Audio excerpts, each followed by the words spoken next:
My name is Jerry Hartfield. I run a video production company here in Anaheim, California.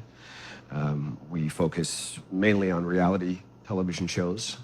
If you've ever seen the show Tornado Trackers, it's one of ours. A tape arrived in the mail. It was a pilot episode of a new reality series called Grave Encounters, and it was by a young producer named Lance Preston. The idea was that him and his group of paranormal investigators would investigate ghost sightings and hauntings and things of this nature. And this was, years before all the other ghost hunting shows that are out there now. I really felt he was ahead of his time. My name is Lance Preston. When I was a boy, my family moved into a house that I soon discovered was haunted. The things I encountered have stayed with me forever. Ever since then, I have been obsessed with trying to capture proof that these things were real. Come along with me and my team of skilled paranormal investigators as we dare to venture into some of the most haunted locations known to man, spending the night and capturing everything on camera. If you're ready, it's time to have some grave encounters. And everything was, going really smoothly. The edits that were coming back looked great. We were very excited. We really had something, and then, of course, they got to episode 6. Do you have anything else you want to say? Yeah, I want to be very clear about this. What you're about to see is not a movie, okay? This has been assembled from some 76 plus hours of raw mini DV source footage that was shot for Lance's show. Not a frame of this has been doctored. It hasn't been manipulated in any way.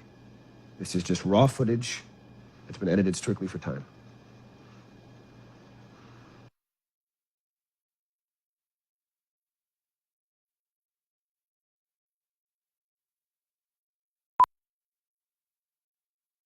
Mark. Hello, testing. Lance Preston. Keep a good portion of this in the back the whole time. I'm gonna move a little bit, but... Are you ready, Lance? I'm ready. You're still in the shot. I wanted to get you clean. One step back. Perfect. Good? Well.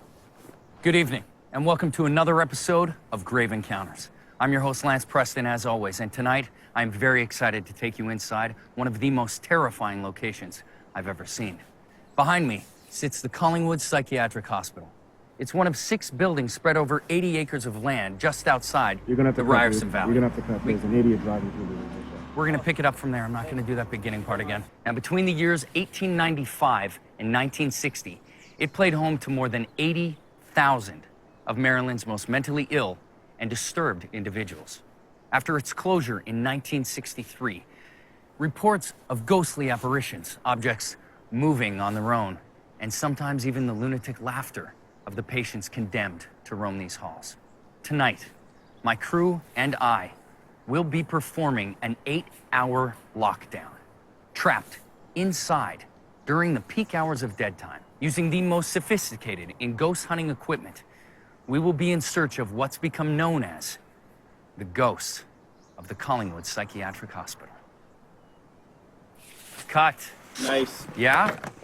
Morgan. Hi. Morgan Turner, hi. Yeah, hi. Yep. Whoop. Sorry. Perfect. Thanks for coming out, man. No, I appreciate you making the drive. I know it's a ways. That's okay. I'm really happy to do it. Is this really going to be on TV? Yeah, that's what we hope. Not this part. I'm just shooting this. Yeah, don't worry about it. She shoots everything. I'm here with Morgan Turner, local town historian. Morgan is here today to shed some light on the Institute's dark past. Morgan, can you tell us when the Institute was first built?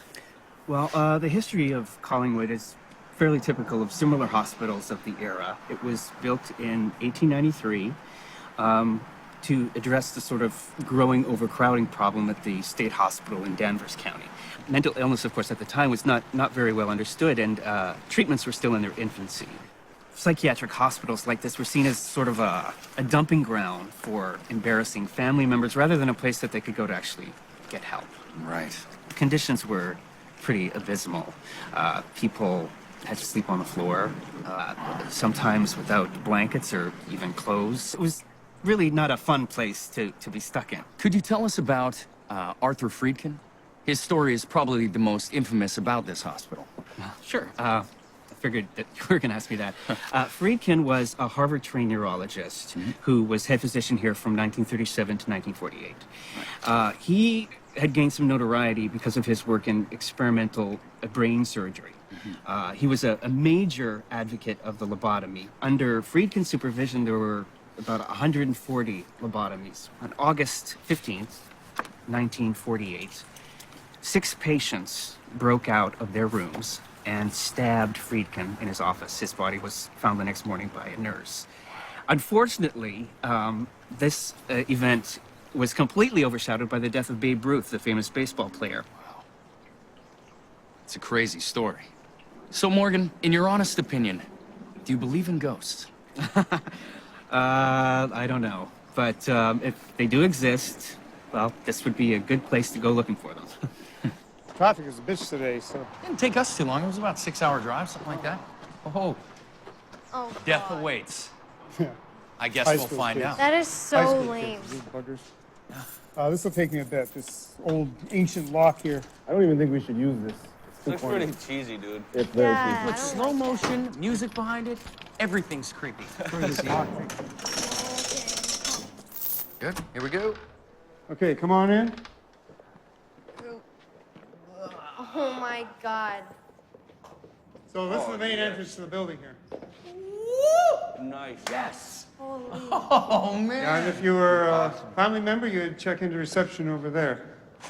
Yeah. This is This creepy is as so shit. insane. Are you getting all this? Get everything. I want big Agree. camera shots of all of this. Oh, hey, no smoking, huh? Can you take that outside? Just don't even bother it inside, please. Oh. Fire eggs. I'm here with Kenny Sandoval, resident caretaker for the past 8 years. Kenny, would you say that this place is haunted? Well, I've never done this before, so should I talk to you or to the camera? Yeah, this isn't... Well, I don't know if I believe in ghosts or spirits or nothing like that, but in my time here, I've seen some pretty weird stuff. You know, especially working late at night, you hear all these old pipes and the building sort of makes noises, but it's really hard to put your finger on it. But I get the sense that I'm not alone. Let's go check it out. Uh-huh. Come on. Okay.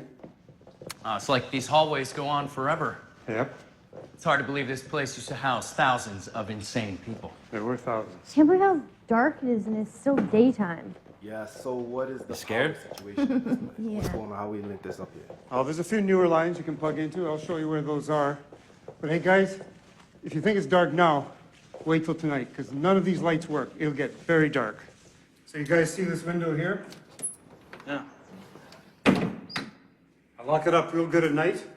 Come back in the morning, sometimes this thing's wide open. What? Yeah, I can't figure it out.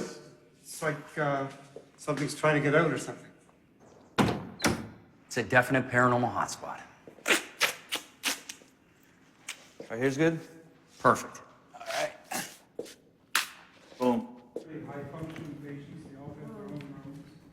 And the kitchen over to the right here. How's it supposed to help people just stuff them in these tiny rooms? Oh, wow. Oh my This God. is officially fucked. Is this real? Yep, this is totally real. The guy who lived here was in here for quite a few years, and this is what he did. He spent his time writing on the wall. So this was an actual patient that wrote An it? actual patient was in here. Really? I'm not sure whether he was right to the end, but he was here for a long time. Very creepy. What the fuck? Kenny, this is great. Oh man, the acoustics are shit in here. It's real? Supposedly a patient, a young girl, killed herself in here. What?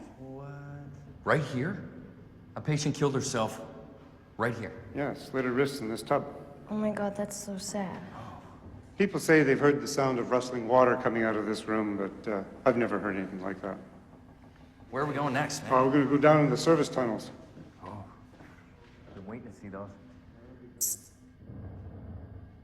You all right? Kenny, this is exactly what I was looking for. These service tunnels connect all the buildings. There's about a quarter mile of them. It's like a maze down here. You could easily get lost. Well, one day, I was down here walking over to the east wing, and the air got real cold. It was so still, and it felt like someone was watching me. It's a very eerie feeling. What? It's just my shadow. Sorry. This is Gary Crawford, Crawford Contracting. He was hired here quite some time ago to do some work. Is that right? Back in '93, yeah. The state was going to try and do some renovations here, but eventually they shit-canned the idea. And shit, sorry. You want me not to swear? Yeah, that'd be better. Anyway, me and my guys came in here for about 2 weeks. And you experienced some supernatural phenomena? Well, we're off the start. Some of the guys were hearing what they thought were weird noises, and there were some tools disappearing overnight. I thought it was looters, but I never saw anybody, so. There was an accident. Yeah, one of my guys on a ladder. In fact, he was pulling some old wood just over there, and he swears that something pushed him off the ladder. He took a hard fall, banged up his knee, and he quit. Well, that doesn't sound like a residual haunting. It sounds like an intelligent haunting. A residual haunting is thought to be like an echo from the past, continuing to loop over and over again. An intelligent haunting is actually a spirit that interacts and has intention. There are many reports of people having been pushed, scratched, and even thrown. It's rare, but it does happen. So you both have spent a lot of time out here? Yeah. Well, in high school, a bunch of the kids used to come down here just to, hang out. And you saw something here? Yes. We were actually right here, making out or whatever, and I looked up, and I swear to God, I swear to God that I saw someone right at the end of the hall there. He was wearing, it was like a white...